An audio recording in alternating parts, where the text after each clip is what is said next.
Assalamualaikum dan salam sejahtera. Anda sedang menyaksikan podcast Minda dari Studio Sumber Kini.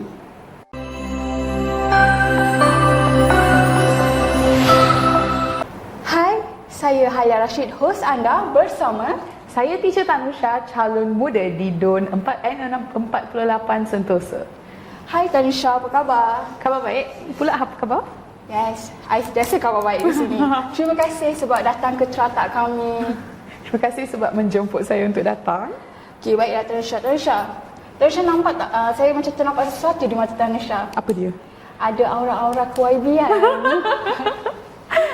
Terima kasih. Okey, jadi aku perasan Tanusha apabila dapat sign borang pencalonan hari itu Tanusha. Memang sebelum masuk Dewan Penamaan Calon tu memang gementar sikit sebab baru muda sangat, 25 tahun saja dah nak apply jadi calon. And bila masuk tu memang nervous sikit lah. Borang paska tak, memang malam tadi tu semak borang beberapa kali, make sure semua teratur and things like that. Dan dalam Dewan Penamaan Calon pun bila time I nak submit borang I, so rasa nervous, tapi lepas mereka check, pihak SPR dia check borang and all that, memang semua teratur dan mereka menerima borang saya lah. So lepas menerima borang tu I rasa lega, dan at the same time I rasa sangat-sangat bertanggungjawab lah sebab saya membawa nama parti saya menjadi calon di kawasan saya. So it's a mixed feeling lah, I would say. Jadi dah sign borang jadi calon. Dalam umur 25 tahun ni dah ada calon suami ke? Belum lagi. Wah, okey, baik. Cuba ceritakan sedikit tentang latar belakang Tanusha sebab satu Sentosa ni nak tahu siapa sebenarnya Tanusha. Kan. Okay. Nama saya Tanusha, Teacher Tanusha. Saya berumur 25 tahun. Saya seorang guru untuk kanak-kanak dari kumpulan rentan ataupun kita panggil bahasa bandar tu underprivileged children lah. Saya mengajar kanak-kanak stateless, refugee dan juga kanak-kanak yang memang tak berapa kemampuan untuk mendapat pendidikan yang normal. Okay, so sebelum saya menjadi seorang kanak-kanak underprivileged, saya bekerja sebagai seorang guru untuk kanak-kanak berpendidikan khas. So berpendidikan khas ni skop dia ada spektrum autism, Down syndrome, banyak-banyaklah. So age range yang saya ajar dulu adalah dari umur 3 tahun hingga umur 17 tahun, dan kini saya mengajar pelajar-pelajar yang berumur 13 tahun hingga 15 tahun. So subjek-subjek yang saya ajar bahasa Inggeris, bahasa Melayu. Saya juga mengajar social emotional learning ataupun dalam bahasa ringkas kita boleh namakan dia macam moral sikit dengan psikologi macam tu. Okey, baik. Tadi Tanusha bercerita pengalaman Tanusha diawali dengan profesion seorang guru. Jadi macam mana pula boleh terjun dalam bidang politik ni Tanusha? Kan? Daripada guru kepada politik ni jauh Tanusha. Ceritakan sikit Tanusha. Saya rasa minat saya dalam politik ini memang dah lama, sejak saya tingkatan 5 macam tu. Tapi bila betul-betul saya melibatkan diri dalam politik adalah apabila saya join Jelajah Virtual Muda. So sebelum Muda dirasmikan sebagai sebuah parti politik, mereka mengadakan pimpinan tertinggi pada masa itu, mereka mengadakan Jelajah Virtual. So Jelajah Virtual ni, kenapa nama dia Jelajah Virtual? Sebab time berita-berita tentang muda ini mula disebarkan time tu masa pandemik. So memang semua pun atas talian, dan kami buat Jelajah Virtual ni ikut zon kawasan utara, selatan, tengah and all that. So saya join lah salah satu Jelajah Virtual yang dianjurkan oleh Parti Muda. And time tu moderator untuk sesi tersebut adalah Cikgu Rahayu. Kalau korang kenal Cikgu Rahayu lah. So itu time pertama saya met Cikgu Rahayu, berjumpa dengan Cikgu Rahayu secara atas talian. Dan time tu mereka ada membentangkan pelbagai perlembagaan ataupun polisi-polisi yang muda ingin mengangkat.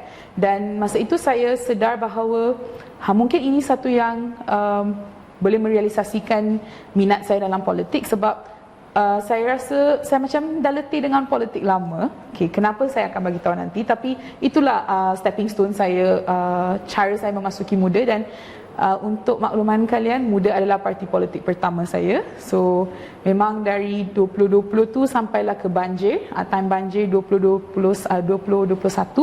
time itu yang kami betul-betul melibatkan diri dalam politik khidmat, turun padang, bantu orang ramai. Dan time itu juga Muda diluluskan sebagai sebuah parti politik yang sah. Okey, jadi semua penonton tahu yang Tanusha ni merupakan calon daripada Parti Muda.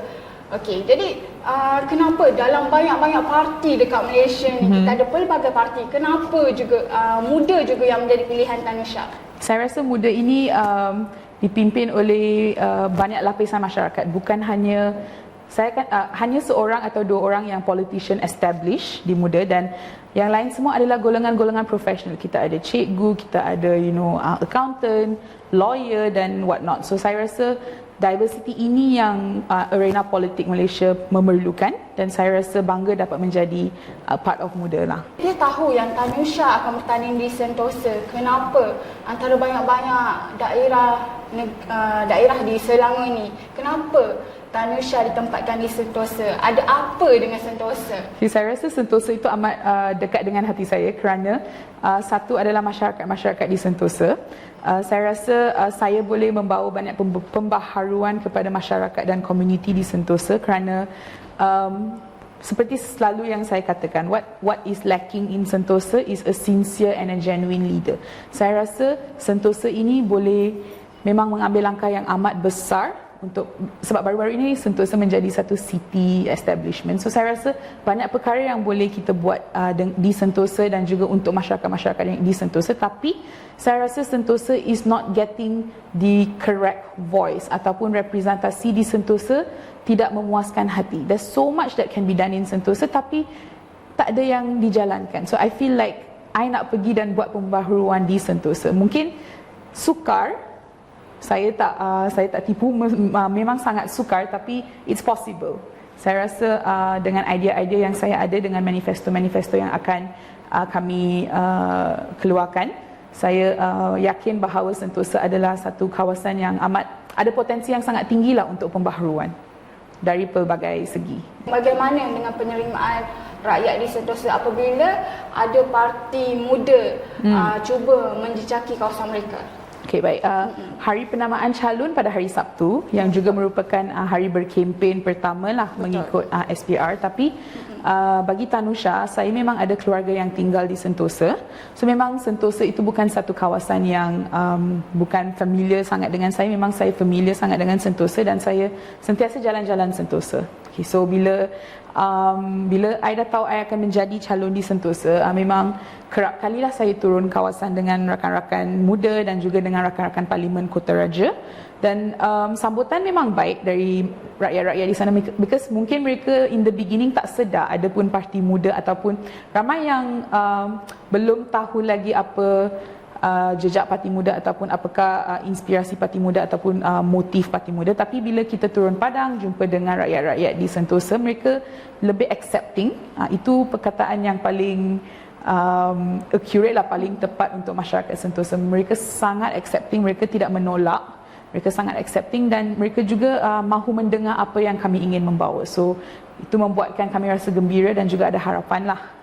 Kalau menang, apa manifesto Tanusha untuk membangunkan lagi Sentosa? Saya tengok ramai calon-calon yang sudah keluarkan manifesto mereka, di mana saya rasa mungkin tak realistik sangat. Kenapa? Sebab dalam kempen saya memang dah beritahu saya akan menjadikan kempen ini amat dekat dengan hati rakyat. Kenapa? Saya ingin mereka bekerjasama dengan saya untuk mencari solusi-solusi kepada masalah harian yang mereka sendiri melalui. Sebab tak guna kalau kita buat polisi ataupun solusi atas kertas, nampak cantik atas kertas saja, tapi kalau kita nak implement tu tak ada long term goal ataupun memang tak efisien untuk diimplement di kawasan tersebut. Saya calon nombor 3 di Sentosa. So saya nak bawa 3 perkara ke Sentosa.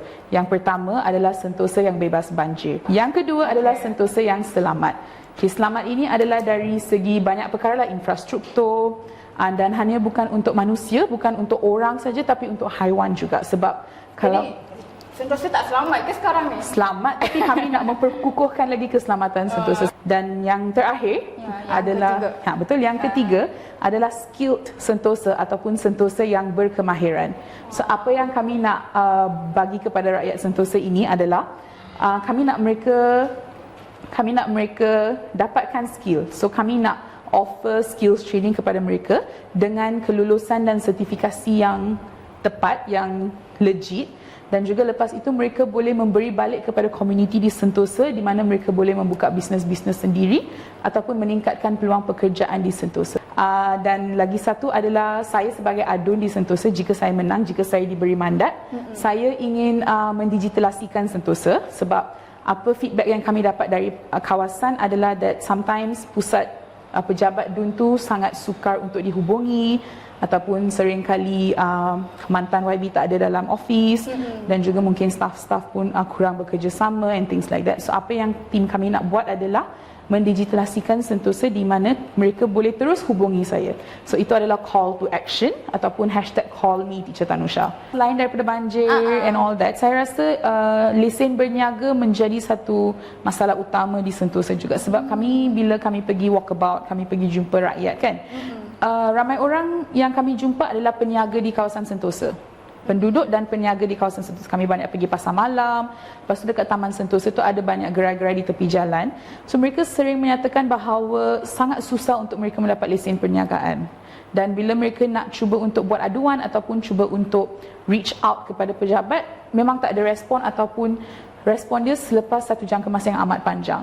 So ada seorang pakcik yang menjual cendol di Sentosa, saya jumpa dengan dia beberapa hari lepas. Apa yang dia menyatakan adalah untuk dia dapat lesen berniaga pun ambil masa 3 tahun.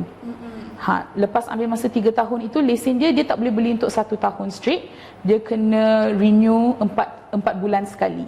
So maksudnya dia kena hassle lah, kena pergi, lepas tu renew 4 bulan, lepas tu balik berniaga, 4 bulan lepas tu dia kena pergi balik and things like that. So saya nak cuba untuk memudahkan jugalah urusan apply lesen berniaga di sekitar Sentosa sebab di sekitar Sentosa ni ramai orang yang ada small business dan juga ingin berniaga, tapi saya tak nak sebab isu lesen perniagaan ini diorang patah semangat dan tidak mahu berniaga pula. Itu juga menjadi satu discontinuity di Sentosa lah sebab ramai kalau you datang Sentosa, ramai juga orang yang jual makanan, jual krepek-krepek di tepi jalan and all that, tapi kesian tengok sebab tak ada lesen berniaga, and kalau ada pihak berkuasa datang check tak ada lesen, mereka kena juga pack semua dan balik. So itu satu isu yang saya ingin menambahbaikkan di Sentosa jugalah. Tanusha boleh dikatakan nama baru lagi dalam politik ni. Betul. Macam mana, apa yang Tanusha rasa kelebihan Tanusha untuk lawan rakan politik ataupun musuh politik Tanusha? Saya rasa bukan mustahil untuk berlawan lebih-lebih lagi dari kerajaan perpaduan, tapi apa yang saya sedang buat dan apa yang saya bersama dengan tim saya sedang buat, kami sedang memang berusaha dengan bersungguh-sungguh, although itu satu jawapan yang sangat generik, tapi kami sedang cuba sedaya upaya untuk pergi jumpa setiap lapisan masyarakat dan juga cuba untuk membuat mereka memahami apa itu maksud sebenar politik baru, politik hikmat, sebab memang kalau nak bezakan, dia memang menang dengan majoriti yang amat besar pada pilihan raya yang lepas. Tapi untuk saya rasa mungkin sebab dia menang itu sebab tak ada option lain untuk masyarakat mengundi. Dari segi berkempen, saya memang telah beritahu semasa hari penamaan calon bahawa kempen saya di Sentosa akan menjadi satu kempen yang luar biasa, yang satu kempen out of the box. Sebab dari muda ini kami memang ingin implementasikan politik baru, politik hikmat, di mana saya rasa bukan semua parti yang boleh relate to it. Dan saya rasa walaupun sudah lama berhikmat di Sentosa, mungkin ada juga rakyat-rakyat yang tidak berpuas hati seberapa dengan sumbangan beliau, sebab seperti yang saya cakap, kami ramai jumpa dengan orang, kami ramai berkomunikasi dengan orang, dan memang luahan hati mereka, keluhan mereka itu sangat valid buat saya. Okey, jadi apakah harapan Tanusha untuk warga Sentosa? Saya berharap semua warga Sentosa pada 12 Ogos nanti keluar mengundi, itu sangat penting. Dan saya nak pesan satu saja, kita dah kot memberi peluang kepada kerajaan sebelum ini untuk memerintah dan juga untuk membawa reformasi. Tapi selepas 7-8 bulan, kita masih tak nampak sekadar mana reformasi itu telah berlangsung. Dan saya rasa itulah sebabnya muda menjadi satu laluan untuk kerajaan negeri mendapat satu semak dan imbang. Saya rasa muda sebagai satu parti politik, kami tak pun bertanding di semua kerusi DUN. Kami hanya menghantar 19 orang calon. Tapi 19 orang calon ini adalah calon yang profesional, yang ada development, dan juga ada banyak idea-idea policy-policy yang kami ingin mempertengahkan. Dan saya rasa semua calon-calon dari Parti Muda memang mungkin kami muda tapi tak berpengalaman, itu saya rasa tidak, sebab kami mempertengahkan politik hikmat dan semua dari calon-calon muda ni kami memang ada turun padang, ada berjumpa dengan orang, bukan hanya selepas muda menjadi parti politik tapi sejak awal lagi. So saya rasa muda deserves a chance, and saya berharap agar pengundi-pengundi di Sentosa akan meletak kepercayaan kepada saya dan memberi mandat kepada saya untuk menjadi ahli Dewan Undangan Negeri mereka. Baiklah, selamat maju jaya Tanusha. Terima kasih. Jadi itu saja podcast Minda kita pada kali ini.